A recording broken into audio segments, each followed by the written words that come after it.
జీవితానికి జీతం ఒక్కటే సరిపోదు, జీవిత భాగస్వామి కూడా కావాలి అని కోరుకున్నాడు ఆ యువకుడు. కానీ లైఫ్ పార్ట్నర్ దొరకటం లేదు అని లైఫ్ నే పణంగా పెట్టేశాడు. అది నమ్మశక్యమా? సంబంధం కుదరకపోతే అంతలా హైరాణ పడాలా? మ్యారేజ్ అవ్వలేదనే బాధతో సూసైడ్ చేసుకున్నాడు అనేది బంధువుల వెర్షన్. అందులో నిజమెంత? శంషాబాద్ పరిధిలోని పెద్ద తూప్రాలో 34 ఏళ్ల పాలమూరు ప్రవీణ్ అనుమానాస్పద స్థితిలో చనిపోయాడు. ప్రవీణ్ ఓ ప్రైవేటు ఫైనాన్స్ సంస్థలో మేనేజర్. మంచి ఉద్యోగం ఉంది. ఆర్థికంగా అంతగా ఇబ్బందులేవీ లేవన్నారు బంధువులు. ఓ యువతిని ప్రేమించిన ప్రవీణ్ ఆమెనే పెళ్లి చేసుకోవాలని వెయిట్ చేశాడు.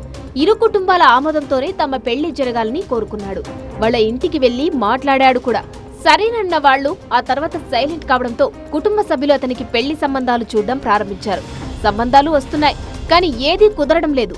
దాంతో ప్రవీణ్ ఇక తనకు పెళ్లి కాదా అని బంధుమిత్రుల దగ్గర వాపోయేవాడట. ఈ క్రమంలోనే ఇటీవల తల్లి చనిపోవడంతో మానసికంగా మరింత కృంగిపోయాడు. ఎప్పట్లానే బయటకు వెళ్లి వచ్చాడు.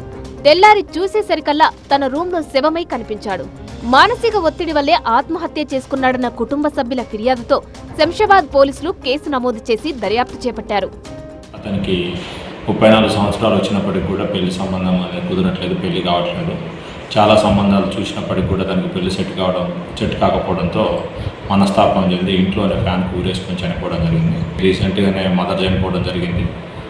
ఎట్లాగో పెళ్లి కావట్లేదు, అన్ని చాలా ఇబ్బందుల్లో ఉన్నా అని చెప్పేసి ఇప్పుడు తనకు తానే కూలిపోతూ ఉండేవాడు అని వాళ్ళ కుటుంబ సభ్యులు చెప్పారు. ప్రేమించిన యువతి పెళ్లికి నిరాకరించడమే కారణమా? ఎన్ని సంబంధాలు చూసినా ఏదీ కుదరకపోవడంతో ఇక తన పెళ్లి కాదనే ఆవేదనతోనే ప్రవీణ్ ఆత్మహత్య చేసుకున్నాడా? అమ్మ చనిపోవడం అతన్ని మరింత కృంగదీసిందా? కారణాలేవైనా ఓ నిండు జీవితం అర్ధాంతరంగా ముగియడం విషాదాన్ని నింపింది.